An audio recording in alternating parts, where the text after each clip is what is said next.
Vivemos um momento complexo da política ambiental brasileira. Hoje, vamos conversar com ex-superintendente estadual do IBAMA em Goiás, analista ambiental, Ari Soares.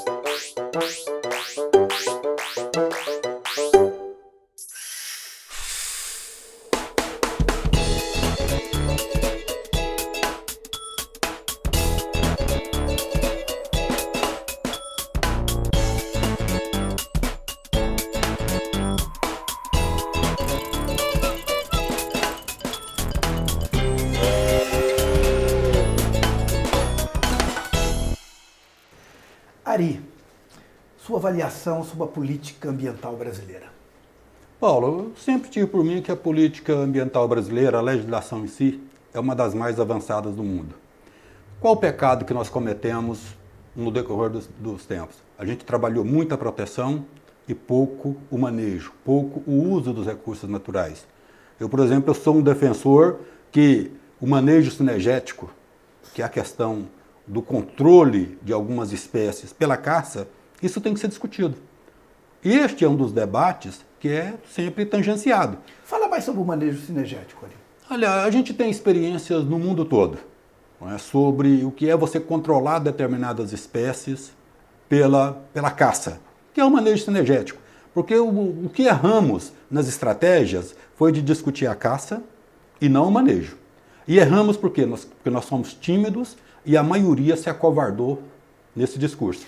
Uma pessoa que se manteve firme nele foi o pesquisador autônomo, Binômio da Costa Lima. Me lembro do seu Meco, um homem experiente, fazer a defesa dele. É interessante que quando a gente pega aqueles que cuidaram da questão ambiental como um objetivo de vida, uma premissa mesmo enquanto ser humano, ele acredita mais nesses princípios. Assim é com o uso do fogo, assim é com o manejo, assim é com a valorização da floresta, porque enquanto você está cuidando só da proteção, você não está fazendo preservação de fato. Este foi o conceito que eu sempre procurei trabalhar. Ari, você acompanhou a política nacional e os últimos biomas que tiveram uma incorporação estruturante dentro do Ministério do Meio Ambiente foi o Cerrado e a Caatinga. Eu queria que você falasse um pouco do Cerrado do Brasil, essa dificuldade de se estruturar uma política de um bioma tão complexo e biodiverso como o Cerrado. Paulo, certa vez eu estava participando de uma reunião nacional de planejamento, os tais PPCDAN, que tratava de políticas de proteção da Amazônia, do Cerrado, da Caatinga, do Pantanal. E o que a gente discutia ali eram estratégias de enfrentamento dos crimes ambientais. E, neste sentido, eu fui bem claro com o pessoal. Falei, gente, para a Amazônia, está certo que a gente precisa do papel de polícia. A gente tem que chegar lá com helicóptero, a gente tem que chegar ancorado numa ação da Polícia Federal, porque lá a gente está lidando com grileiro, a gente está lidando com invasor de terras públicas, a gente está lidando com o garimpeiro ilegal, uma série de ilegalidades. Quando você vem para o Cerrado, você precisa de política. Porque o Cerrado ele está praticamente consolidado a sua forma de uso e ocupação. O que a gente precisa aqui são de políticas de resgatar aquilo que perdemos, até mesmo por políticas públicas equivocadas. Cerrado em Goiás. O Cerrado em Goiás é parte desta análise temporal que eu faço. Nós perdemos inúmeras áreas úmidas com incentivo à produção de arroz em várzeas. Nós tivemos um Provárzeas que era para financiamento do produtor drenar e plantar naquele ambiente. Então hoje, quando a gente precisa de fazer um resgate, a gente precisa muito mais de políticas públicas do que de polícia para tratar dessa questão. Então, é um pouco complexo, a gente sempre precisa de tempo para estar explicando isso, porque senão o outro lado, está aí já mais um vendido para o sistema. E não é isto. Um aspecto meio ambiente, do meio ambiente, água. Rio Meia Ponte, Ari, agonizando muitos meses por falta de chuva. E não estava na hora da gente pensar um grande parque linear, da gente pensar uma política mais agressiva de defesa do leito do rio, requalificando ele, coisa que a gente não vê? Eu desenvolvi uma experiência muito interessante enquanto superintendente do IBAMA, que foi o ProLegal. Foi o Programa de Regularização das Áreas de Reserva Legal e Áreas de Preservação Permanente. O que é o ProLegal? O ProLegal ele visava isto, chegar no proprietário, mostrar para ele que ele tinha um débito ambiental e estabelecer condições e prazos para que ele se adequasse, sem entrar na questão administrativa da multa ou até da denúncia, da judicialização daquilo ali. Resolvemos boa parte dessa questão. Um exemplo hoje, as nascentes do Araguaia, que tem um trabalho que foi ancorado no ProLegal. O Meia Ponte, a minha defesa sempre foi a mesma. Vegetação produz água? Não. Cientificamente a gente sabe que vegetação não produz, mas ela controla o ciclo hídrico. Você não vai ter águas no período seco se você não tiver vegetação de áreas de preservação permanente, de áreas de reserva legal, retendo parte desta água num período e liberando no outro. A gente não vai ter água nem em volume e nem em qualidade se a gente não tiver vegetação. E o grande problema do Meia Ponte? Políticas de financiamento de décadas, incentivando a ocupação, muitas das vezes, irregular ao longo do rio. Ari, você foi superintendente do IBAMA aqui, e eu queria conversar um pouco com você sobre o IBAMA nacional, o IBAMA local, mas nós vamos para um rápido intervalo e já voltamos conversando com Ari Soares, analista ambiental, um especialista em meio ambiente e que coordenou o IBAMA aqui no estado de Goiás.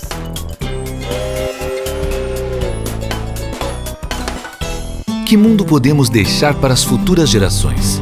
Um mundo sem fome, com educação de qualidade. Um mundo com saúde e bem-estar para todos. Com igualdade de gênero, mas com igualdade mesmo. Que produz respeitando a natureza. Com sustentabilidade para nossos rios e oceanos. E com trabalho digno e paz entre os povos. A Agenda 2030 é um plano de ação para as pessoas, o planeta e a prosperidade que busca fortalecer a paz universal. Indica os Objetivos de Desenvolvimento Sustentável com metas para erradicar a pobreza e promover uma vida digna para todos do planeta. Assim, países do mundo todo podem adotar o plano de acordo com suas prioridades e atuar no espírito de uma parceria global para melhorar a vida de todos. O Brasil tem feito a sua parte e continuará fazendo no futuro. Saiba mais em www.odsbrasil.gov.br.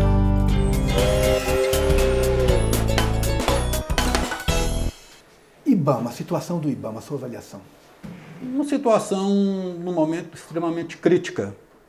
Até porque a gente está sob os auspícios de um governo que, desde a campanha, procurou deixar bem claro que a questão ambiental era muito mais um empecilho do que uma oportunidade.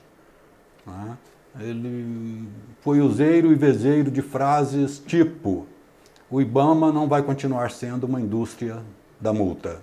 Isto, para quem já lidou com a área ambiental, sabe perfeitamente como que isso fragiliza o trabalho de campo.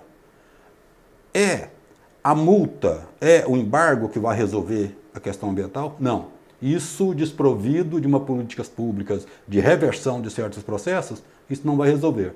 Mas a partir do momento que você fragiliza a pessoa que representa o Estado lá no enfrentamento com o crime ambiental, você está informando, você está dando um salvo-conduto ao criminoso ambiental que ele está livre das amarras do Estado para fazer o que bem entende. Outro tema, Ari, agrotóxicos. O nosso país tem aumentado demais a liberação de agrotóxicos, o que vem comprometendo em algumas regiões, especialmente no sul, uma mortandade de abelhas e de polinizadores. O que fazer? Olha, do ponto de vista ecológico, talvez o primeiro prejuízo que a gente tem são esses pequenos insetos, né, pequenos animais. Esses são os que sofrem de imediato. Eu vejo com preocupação. E até mesmo quando eu tenho a oportunidade de conversar com pessoas que representam o agronegócio, eu sempre procuro deixar claro: olha, no médio prazo, o que vocês estão fazendo é colocar em risco a própria comercialização externa do Brasil. E qual é o grande negócio do Brasil, ele ainda é baseado na comercialização da agropecuária com o mundo externo. E de alguma forma, uma hora essa conta chega, uma hora a gente vai parar de vender para o mercado externo. Recentemente o Papa Francisco fez um grande feito, conseguiu reunir 9 países do bioma amazônico, uma reflexão profunda sobre quem está na Amazônia e os recursos naturais da Amazônia. E o gozado é que às vezes a gente não esperava esse impulso de uma pessoa da autoridade do Papa Francisco, não é? O que fazer, Ari, para a gente incorporar a variável ambiental no dia a dia das pessoas? Primeiro que o Papa tem sido uma surpresa geral.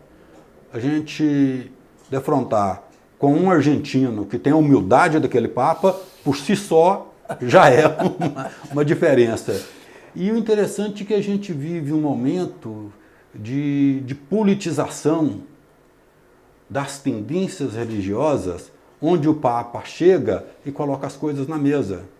Em um momento em que você vê inúmeras lideranças religiosas brasileiras defendendo que a solução do problema social está no armamento de quem já detém sua renda, e você vê o Papa chegar e chamar para o discurso, chamar para a conversa, tentar resolver primeiro o problema social, porque a Amazônia, antes de tudo, é um problema social. A Amazônia tem gente ocupando-a há séculos. Ele vai dar um passo à frente, porque agora para o ano que vem ele está chamando um debate sobre economia, sobre desigualdade, que aí também tem um nó da relação ambiental, né?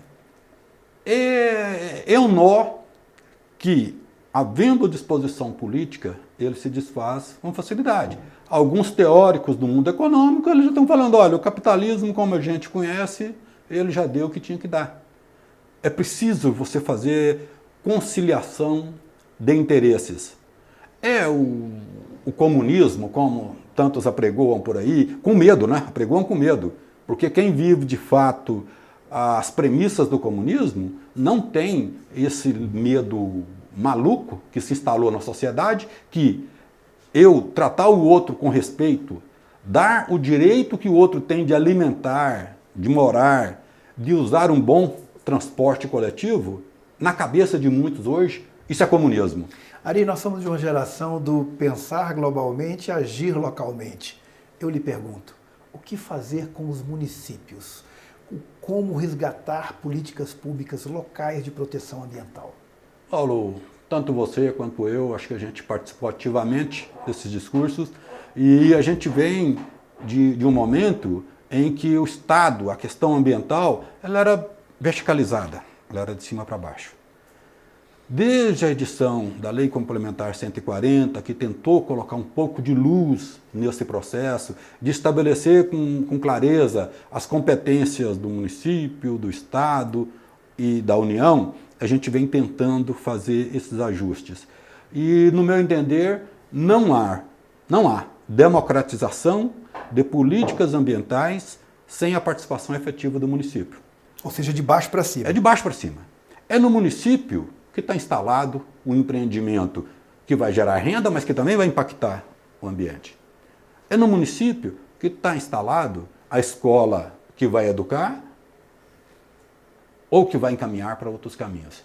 Então, se a gente não levar a questão ambiental para o município e dar as condições efetivas para que ele execute as suas políticas, nós não vamos democratizar a gestão ambiental neste país. Ao agradecê-lo, eu quero dizer que vivemos um enorme desafio. Isso que o ex-superintendente do IBAMA de Goiás chama a atenção.